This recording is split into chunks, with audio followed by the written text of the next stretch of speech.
Hey Bandidos, we're having fun with the Season 11 Reanimated Global Event. And if you haven't seen these previous videos to help you get started with this event, be sure to check those out as well. So today is a modified version of the build video I put out called The King. And this one is tailored specifically to the Reanimated event that gives you tons more headshot damage and survivability, like armor regeneration from the green cloud that comes out of the zombie's brains. So if you're not aware of what the Reanimated event is, you can access it through your season here. You do have to activate it, and of course there's a rewards track. The idea here is to get all the red stars you possibly can, because those red stars are a form of currency, and you can spend those red stars at the season vendor only when the event is active. So you have to spend all your stars or they will be lost, and you have 7 days before the event ends. In this case, we have 4 days and 9 hours left. I recommend buying named item caches, legacy season caches, or exotic caches depending on what you need. So the original build video is important. If you haven't seen it, it's called The King, and I definitely recommend it because that's the, I would say, permanent build that works in and outside of the event. Before the event, you can power down because you got extra damage coming from the event. This event basically buffs you and doesn't give any buffs to the enemies, really. It's sort of a zombie mode. They can reanimate if you don't kill them with a headshot. And that's the goal here with this build, is to kill them all with headshots so you can get that extra XP from the headshot itself, chain killing headshot XP, and we're running all 5 directives, which is 125% of everything you do bonus.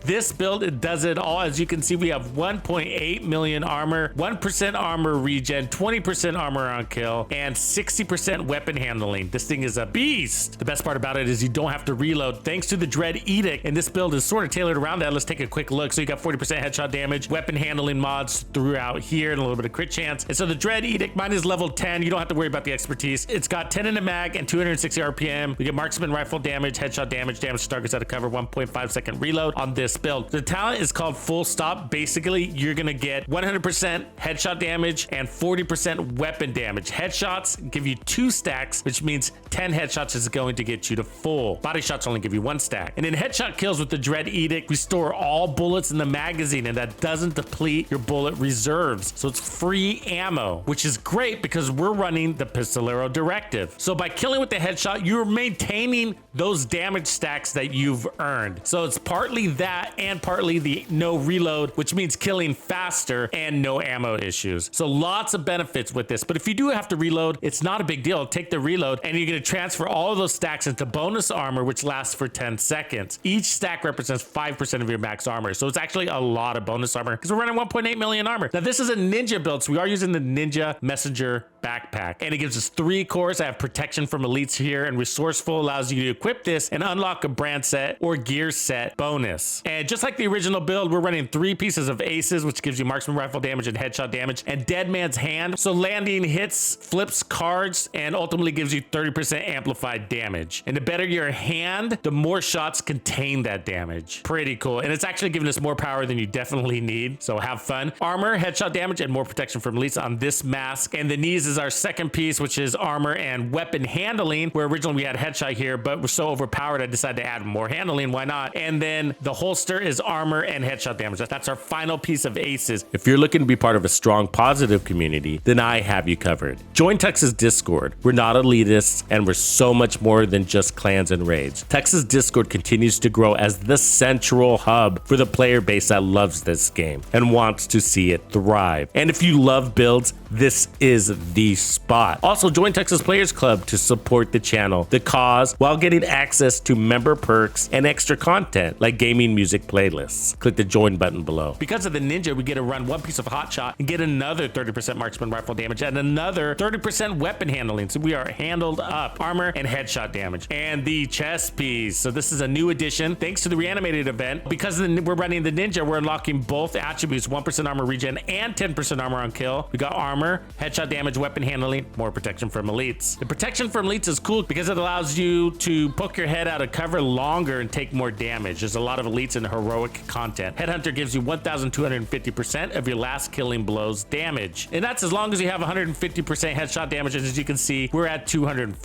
headshot damage, and we're not switching weapons on this build. It's important that you maintain your weapon because if you switch out, you're going to lose your stacks. And these stacks will go with you from control point to control point point as long as you don't ever reload. And you don't need to reload, so you're winning here. The specialization we changed to gunner for another 10% armor on kill, so you got 20% armor on kill with that armor regen and 1.8 million armor. Really, you're a tank sniper and you're one-shot chain killing things, as you can see in the gameplay.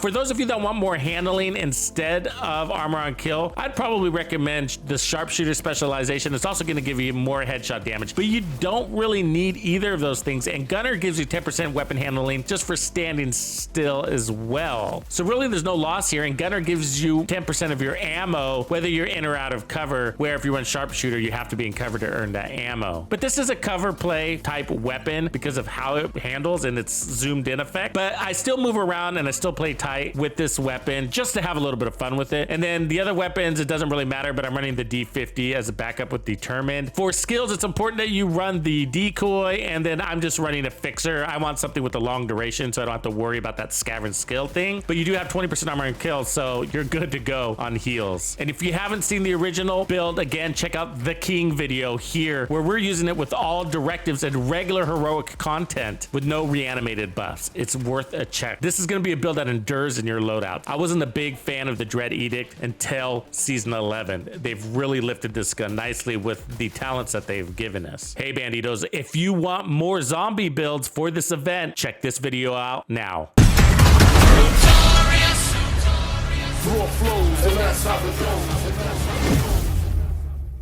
Follow me.